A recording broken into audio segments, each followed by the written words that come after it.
Hello again, everyone. Edwin Lerner back once again. In this YouTube astrological segment, I'm going to be dissertating and talking about the natal chart of David Bowie, Part 2. Now, the first thing I want to talk about is the fact he has a pair of intercepted signs slash houses in the natal chart. He has Pisces intercepted in the first house and Virgo intercepted in the seventh house. Now, the thing about this is, now having Pisces intercepted in the first, this could indicate perhaps some difficulty and maybe seeing the whole picture in his whole outer demeanor, his whole outer personality to some degree. I'm wondering if maybe he may have been a little bit of enigma to himself, perhaps in having Pisces there, the sign connected with confusion and ambiguity. It just made me wonder a little bit. Also, having Virgo intercepted in the seventh, could this possibly indicate difficulty seeing maybe the details in the relationships and partnerships in his life? So that's something to look at, I think. Now, he also has a Capricorn stellium, which runs through the 11th and 12th houses. One of the planets conjuncts the 12th house cusp from the 11th. These planets are Mercury, Mars, and the Sun. Now, this could indicate that the communication, which is Mercury, the aggressive energy, which is Mars, and the basic wants, which is the Sun, may all be strongly integrated. Being in Capricorn, these energies may work in a very kind of serious, stern, and business-like manner. Now, being in the 12th, this is kind of like in hidden matters, and that's maybe why we didn't really see a lot of that real orthodox or conventional side of David Bowie. Now, what's interesting too with David Bowie is that he had also had a grand air trine configuration in his natal chart. The grand air trine configuration is when you have 3 points that all make a trine with each other. And he had it with the Aquarius ascendant, Gemini north node, and Neptune in Libra. Now, this could give natural communication ability. The thing about any grand trine in a natal chart, it could indicate becoming somewhat complacent and relaxed due to that just having a lot of these natural abilities just go stagnant, maybe taking them for granted. However, this grand trine configuration he had, well, with the Aquarius ascendant can express a lot of natural ingenuity and maybe strong innovative ability. And the North Node in Gemini can be verbose and communicative, and this could be strongly connected with that mission slash purpose in his life. Now, the Neptune in Libra can show idealism in matters connected with art, and I think it's really showed strongly in his in what we saw of David Bowie art, perhaps just being the musical side, because music can be connected with an art, I believe. And what's interesting too is that David Bowie also had a Leo stellium in the seventh house.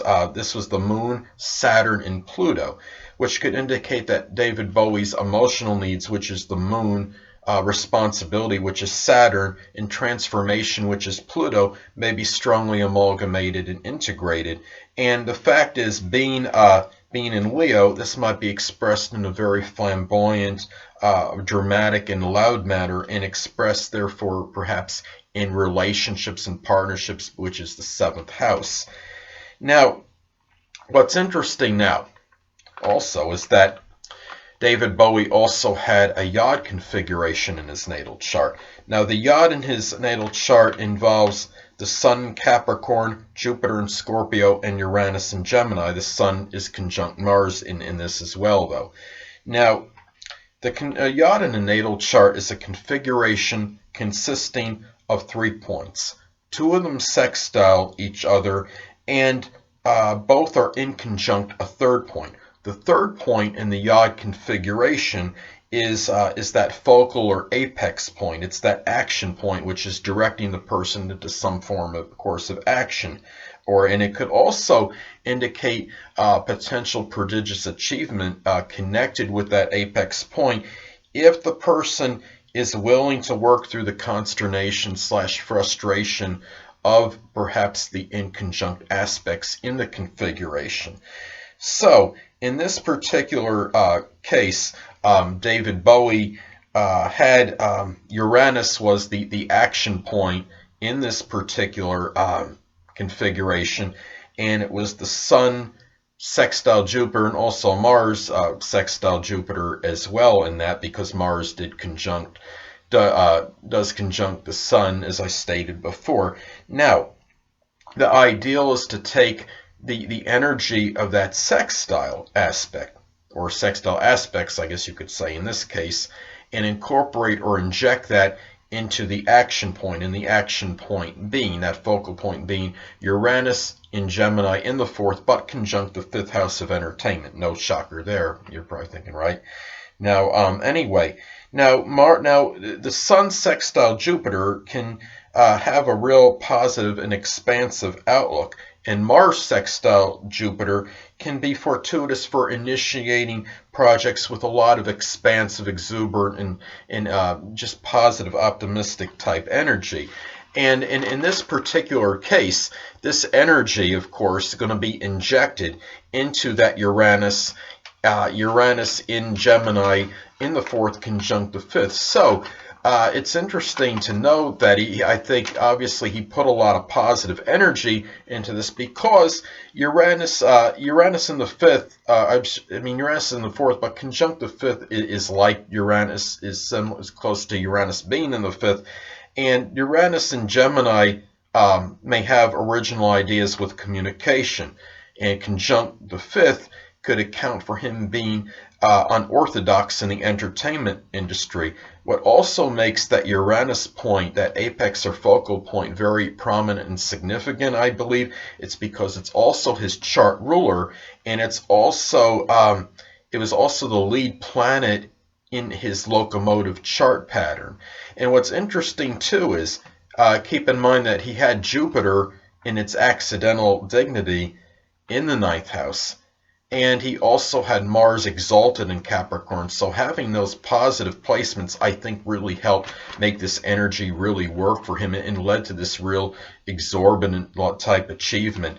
And anyway, back to that positive energy I told you about going into this, I think maybe it was strongly attributed to going into that Ziggy Stardust character. Interesting that Uranus was in Gemini, and Gemini is the sign of the twins, and a lot of times the Gemini influences can indicate people that have different accounts, or like to play different people in different roles. For example, in this case, he played Ziggy Stardust. I thought it was very interesting, and being conjunct the fifth, well, that's something, this was connected with the entertainment industry, was it not?